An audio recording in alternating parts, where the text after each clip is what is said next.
The Helios Deep Space Observation Outpost was a solitary needle of light spinning in the ink-black void of the Kuiper Belt. Its metallic hull creaked faintly under the strain of micrometeoroids, a sound that Elias Thorne had grown to ignore after 4 years in the silence. What he couldn't ignore, however, was the persistent hum of the control panels surrounding him, a constant nagging reminder of his exile among the stars. Elias adjusted his chair, the faux leather squeaking beneath him. The station was a relic, outdated in both design and function, but it served its purpose well enough. Its sensors swept the infinite expanse, recording data so dense it could have been mistaken for static by an untrained eye. He leaned back, letting his fingers trail over the cold edge of his terminal. The faint scent of ozone from the aging circuits mingled with the synthetic tang of the station's recycled air. "Thorne, you're brooding again," came Lila Morov's voice from behind him. Elias turned his head, catching sight of her reflected in the glossy surface of a dormant holoscreen. She was hunched over her console, auburn curls spilling loose from the tight knot she attempted every morning. Her slender fingers danced across the keys with a precision that belied her apparent indifference. "I'm not brooding," Elias replied flatly, his tone as dry as the prepackaged rations in the galley. "I'm contemplating the futility of being stationed on a tin can 1,000,000,000 kilometers from anywhere that matters." Lila snorted softly, her lips quirking into a smirk. "Well, that's comforting. Here I was thinking you'd finally started enjoying my company." Elias grunted, his eyes narrowing as he turned back to his console. The data streams on the screen blurred together into a hypnotic cascade of numbers and symbols. Helios hadn't detected anything significant in decades. It was little more than a cosmic lighthouse, shining faintly in the vast, unending sea of stars. The station groaned again, a low metallic whisper that seemed almost alive. Elias rubbed the back of his neck, feeling the stiff, coarse fabric of his uniform scrape against his skin. He reached for the mug of coffee on his desk, lukewarm as always, and took a sip. The bitter liquid coated his tongue, offering no comfort. "Helios is silent, Thorne," Lila murmured, her voice quieter now, almost reverent. "It's like the universe forgot we're here." Elias opened his mouth to respond, but froze as a shrill tone pierced the quiet. The sound clawed its way through the station, a high-pitched wail that sent shivers down his spine. For a heartbeat, neither of them moved. The weight of the anomaly pressed against them like the sudden drop of gravity in a failing shuttle. "Lila," Elias managed, his voice tight. "What is that?" She was already moving, her chair scraping against the floor as she leaned into her console. Her hands flew across the controls, the screens above her head flickering to life in a flurry of blue and white. "I don't know," she said, her tone clipped. "It's not from our system. Wait." Her eyes widened, a flicker of fear flashing across her face. "It's coming from outside the belt." Elias leaned forward, his pulse quickening. His hands trembled as he adjusted his own console, calling up the signal's data. The lines of code swam before him, a chaotic mess of fractured harmonics and irregular patterns.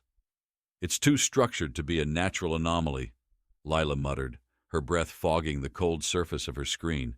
"But it's distorted, like it's been stretched through a dozen dimensions." Elias felt his stomach churn, the acidic tang of his coffee rising to his throat. He forced it down and focused on the display.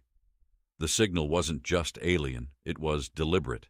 He could feel its purpose radiating through the static, like the low thrum of a predator stalking its prey. "What's it broadcasting?" he asked, his voice barely above a whisper. Lila didn't respond immediately. Her fingers slowed, her expression darkening as she deciphered the signal. Then, without warning, a visual feed erupted onto the central holoscreen. It was grainy, riddled with interference, but the image was unmistakable. A city. No, a colony. Human structures, familiar in their modular simplicity, crumbling under an unseen force. Fires raged in zero gravity, their tendrils licking hungrily at the ruins. Bodies drifted aimlessly, their faces frozen in expressions of terror and disbelief. "God," Lila whispered, the word barely escaping her lips. She recoiled slightly as though the sight itself had struck her. Elias stared at the screen, his throat tightening. The silence between them was deafening, broken only by the faint hum of the station and the crackle of the distorted feed. He wanted to look away, to turn the monitor off and pretend he hadn't seen it, but he couldn't. "There's more," Lila said, her voice trembling. She reached out, hesitating briefly before pressing a key. The feed shifted, revealing text overlaid with an intricate pattern of shifting colors. "What does it mean?" Elias asked, his voice rough. Lila shook her head, her eyes scanning the data with desperate intensity. "It's a timestamp. But it's wrong. It's from—" She stopped, swallowing hard. "It's from the future." The words hung between them like a blade poised to drop. Elias felt his breath hitch, his chest tightening with a mixture of fear and disbelief. He reached out, gripping the edge of the console until his knuckles turned white. "That's impossible," he said, his voice cracking. "Signals don't work that way." "And yet here we are," Lila shot back, her tone sharp. She turned to face him, her eyes burning with a mix of anger and fear. "Elias, this isn't just some glitch. This is a warning." The station's lights flickered, casting jagged shadows across the walls. Elias felt the cold seep deeper into his skin, the recycled air suddenly tasting stale and metallic. He straightened, his shoulders squaring as he locked eyes with Lila. "Send it to Earth Command," he said firmly. "All of it. They need to see this." Lila hesitated, her gaze searching his face. Then she nodded, her jaw tightening as she turned back to her console.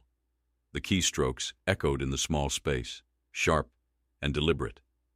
Elias turned back to the holoscreen, his reflection superimposed over the apocalyptic scene. The coffee in his mug rippled slightly, disturbed by the subtle vibrations of the station. Somewhere deep within him, a thought took root, cold and insidious. The signal wasn't just a warning. It was a promise. The transmission to Earth Command felt like sending a scream into an abyss. Elias sat rigid in his chair, the faint glow of the console painting his face in pale hues. The grim scene on the holoscreen had burned itself into his mind, the shattered colony, the drifting bodies.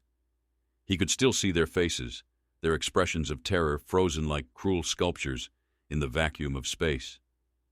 Lila's fingers danced across the keyboard, her movements sharp and deliberate. The station hummed around them, its mechanical heartbeats punctuated by the occasional groan of the hull. She worked with a precision that betrayed her inner turmoil, her breathing shallow as she cross-checked the transmission's encryption. "Do you think they'll believe it?" she asked suddenly, her voice low but trembling with tension. She didn't look up from the screen, her shoulders hunched as though bracing for an invisible blow. "They don't have a choice," Elias replied, his voice quieter than he intended. His throat felt dry, each word scraping against it like sandpaper. "Once they see what we've seen, they'll have to." The console emitted a soft chime. Lila leaned back, exhaling sharply as the transmission icon blinked once before vanishing. "It's sent," she said, though there was no relief in her tone. She turned toward him, her face pale, her eyes sharp with unspoken fears. "Now what?" Elias opened his mouth to answer, but the words died in his throat. What came next? His mind churned with possibilities, each more desperate than the last. Helios was an outpost, not a command center. Their role was to observe, not act. And yet the weight of responsibility pressed down on him like a stone. "Now we wait," he said finally, though even to his own ears, the words felt hollow. The station's silence grew heavier, stretching into something almost oppressive. Elias found himself pacing the narrow control room, his boots scuffing against the metal floor. The recycled air felt stale, carrying with it a faint tang of rust. He glanced toward the holoscreen, half expecting the horrific images to return, but it remained dark. "I hate this," Lila muttered, breaking the silence. She stood beside her console, arms crossed tightly over her chest. Her gaze darted to the viewports, where the distant stars gleamed cold and indifferent. Sitting here, doing nothing, it's like waiting for the blade to fall. Elias stopped pacing, his hands curling into fists at his sides.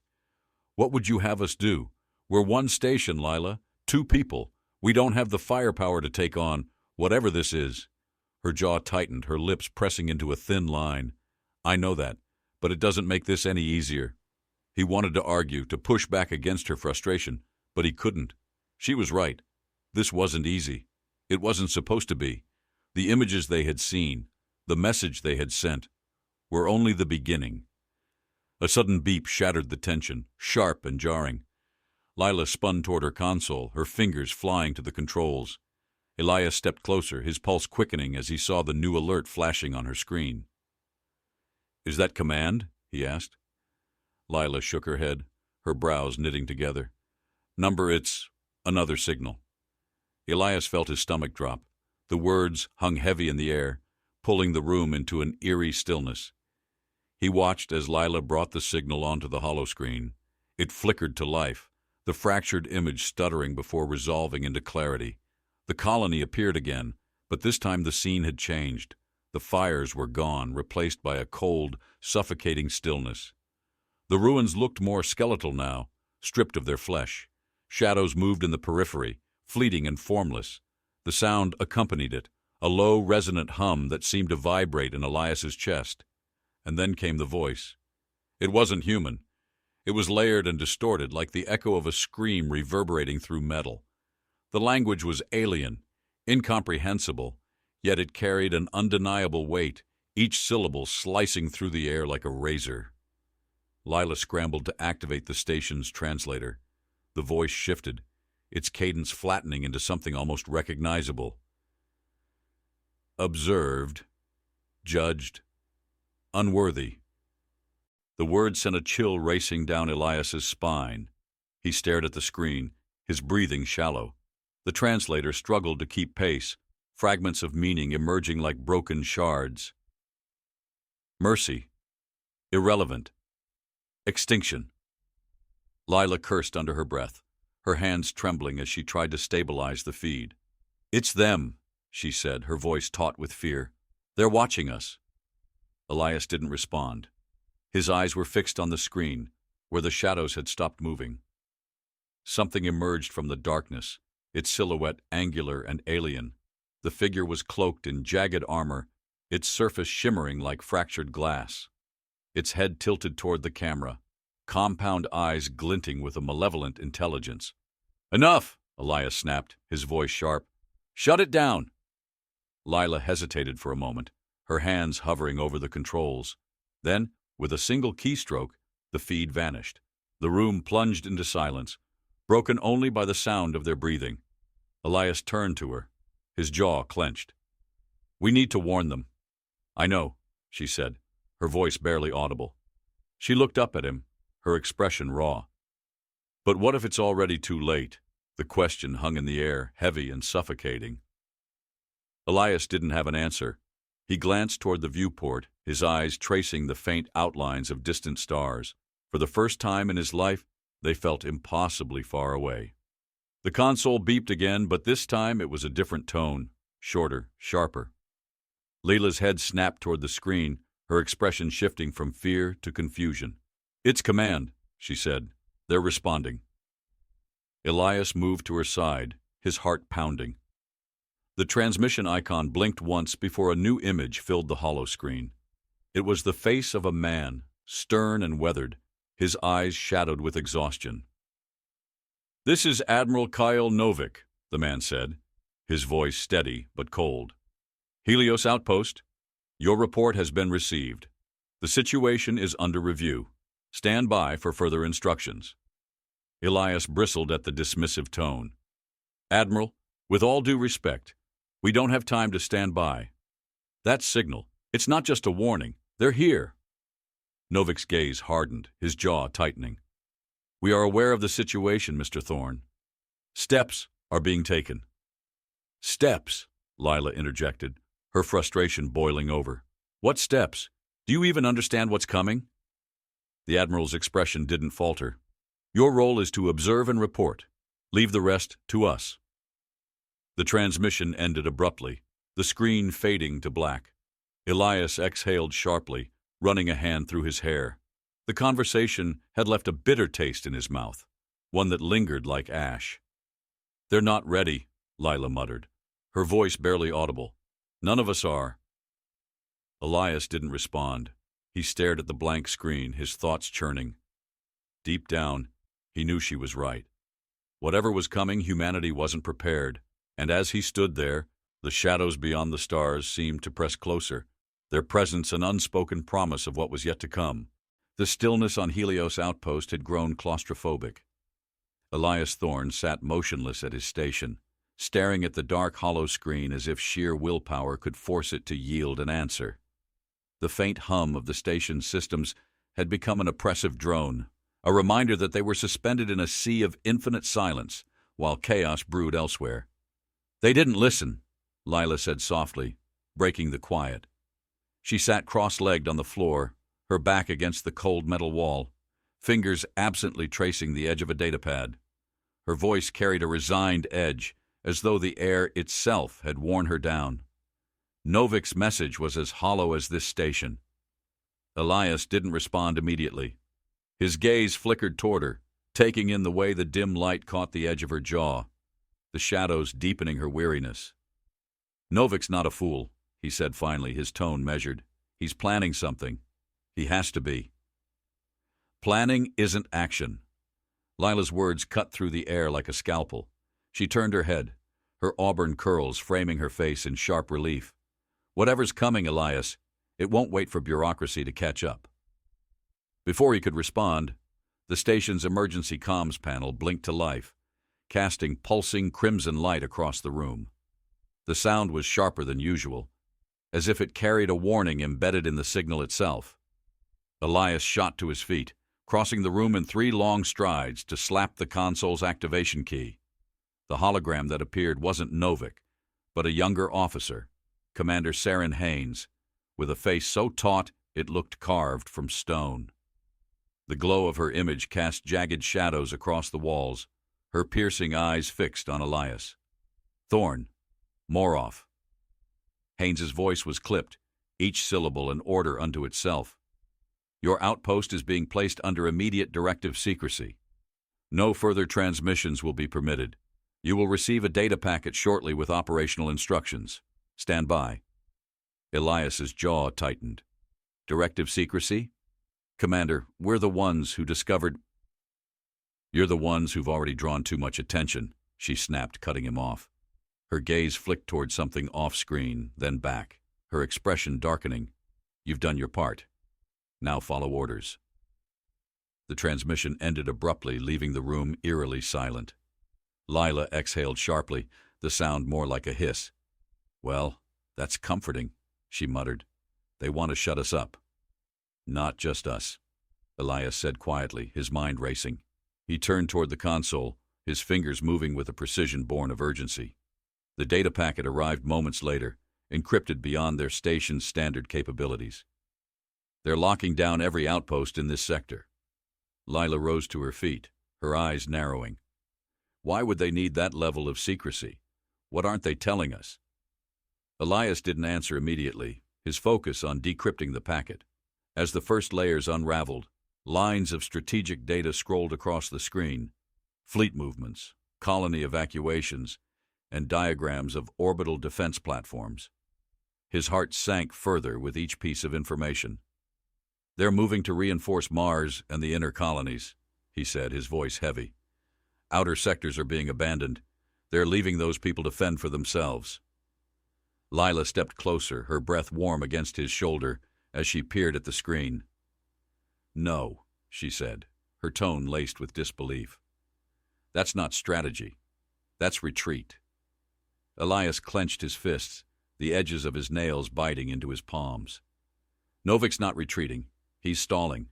Whatever he's planning, he's buying time." Lila's gaze lingered on the screen, her brow furrowing. "Time for what? He can't fight them with half of Earth's fleets tied up defending trade routes." Before Elias could respond, a new signal blinked on the console, this one marked with the highest level of clearance. He hesitated, then activated it. Admiral Novik's face appeared, his features illuminated by the faint glow of a tactical holomap behind him. "Thorne, Moroff." Novik began, his tone grim but steady. "Your station has been reassigned. You'll be receiving additional personnel and equipment within the next 8 hours. Helios Outpost is now part of Operation Aegis." Elias's stomach turned at the name. Operation Aegis had been a whispered secret, a contingency plan buried so deep in classified files that it bordered on myth. It was humanity's last-ditch effort to build a hidden network of military assets in the Kuiper Belt, defensive systems capable of withstanding a full-scale assault. "You're fortifying Helios?" Elias asked, his voice tinged with disbelief. "Why here? Why now?" Novik's gaze hardened, his lips thinning. "Because the enemy already knows you exist. We're turning that into an advantage." Lila stepped forward, her expression sharp. "You're using us as bait." "Yes," Novik replied without hesitation, "but not in the way you think. We've identified patterns in their transmissions. Every signal they've sent is designed to provoke, to test. They're gauging our response time and strength. You're going to help us feed them misinformation." Elias felt the weight of the words settle over him like a shroud. "You're playing a dangerous game, Admiral." "War is dangerous," Novik said coldly, "and this is war.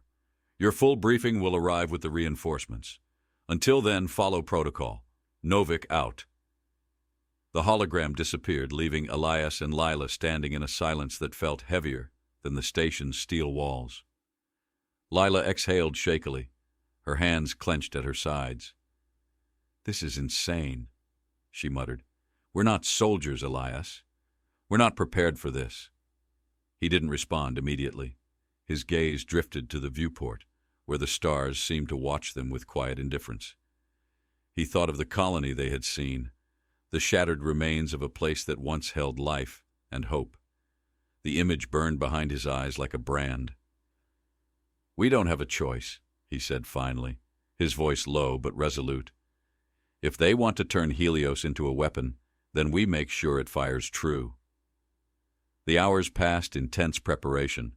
Supplies arrived in the form of unmanned drones, their sleek frames docking seamlessly with the station's external ports. Advanced sensor arrays and defensive turrets were installed, their mechanisms hissing and clicking as they locked into place. Elias and Lila worked in strained silence, their movements precise but hurried. The cold bite of the air seemed sharper, the faint tang of lubricant from the newly installed systems mixing with the ever-present scent of recycled oxygen. Every sound, the hiss of a sealing hatch, the hum of a charge capacitor, felt amplified, like a whisper on the verge of a scream. As the final turret came online, Lila leaned against the wall, her breathing labored. "It's still not enough," she said, her voice barely audible. "If they come for us, all of this—" She gestured toward the reinforced panels and glowing terminals. "It won't matter."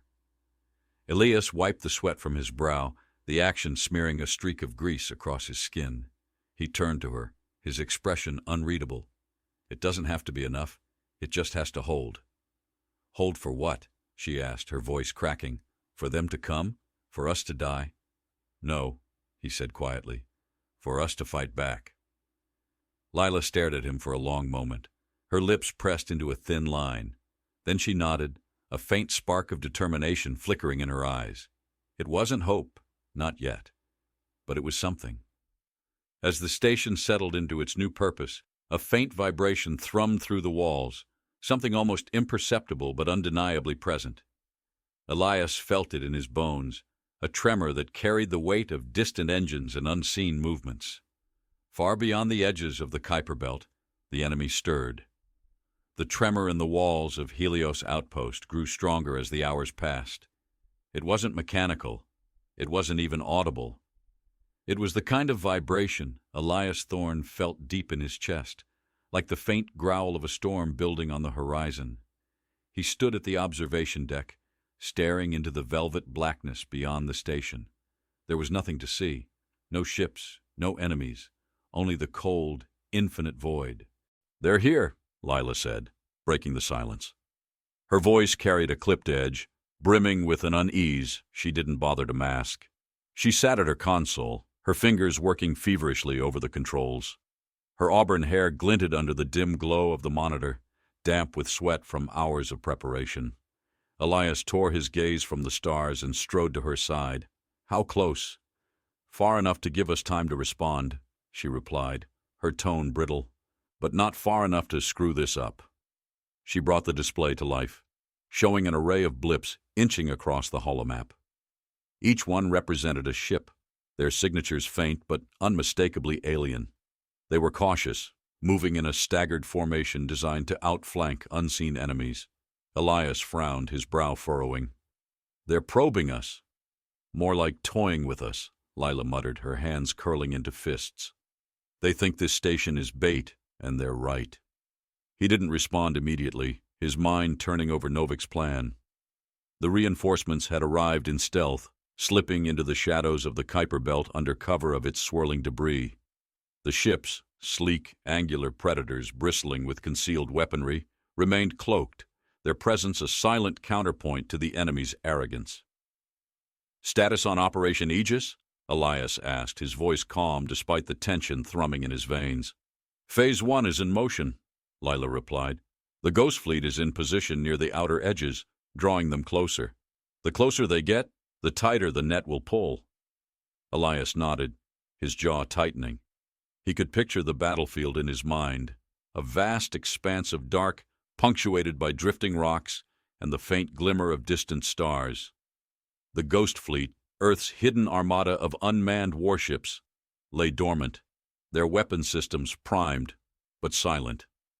They would only reveal themselves at the last moment, striking with precision. "Have the decoys activated yet?" he asked. Lila tapped a command into her console, her eyes darting across the data streaming onto her screen. "Yes. Automated mining drones are running interference.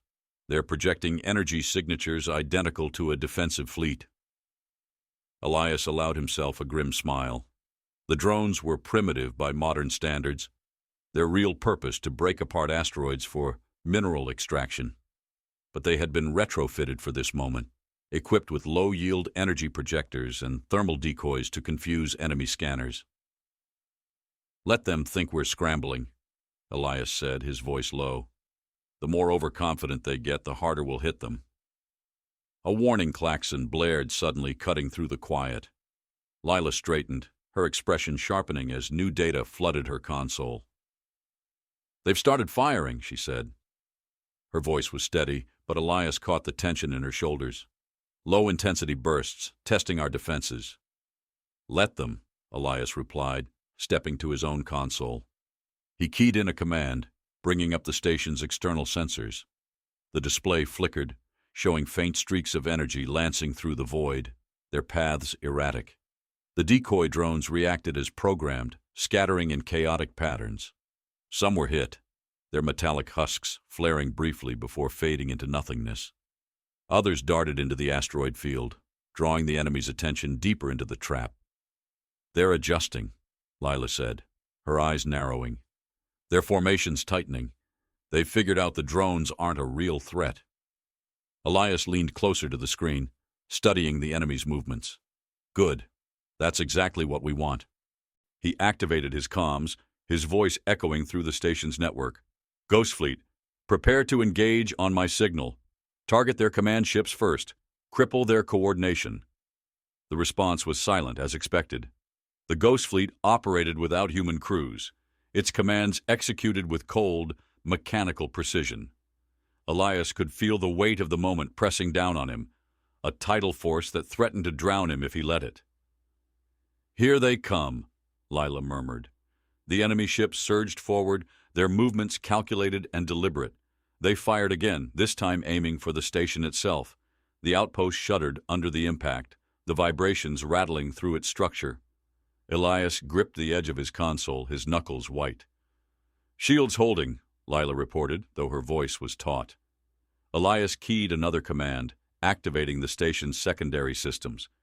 Defensive turrets emerged from their concealed housings, their barrels swiveling to track the approaching ships. They fired in unison, streams of kinetic rounds streaking through the darkness. The first few shots missed, the rounds ricocheting off asteroids or sailing harmlessly into the void. But the enemy wasn't prepared for the sheer volume of fire. One of their smaller vessels took a direct hit, its hull crumpling under the impact. It exploded silently, a brief flare of light swallowed by the vastness of space. "They're hesitating," Lila said, her voice tinged with a note of triumph. "They didn't expect us to fight back this hard." Elias didn't smile. He knew this was only the beginning. "Signal the Ghost Fleet. Tell them it's time." Lila sent the command, her fingers flying over the controls. A moment later, the holomap lit up as the Ghost Fleet came to life.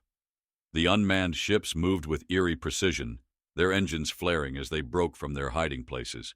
They surged toward the enemy, their weapon systems blazing to life.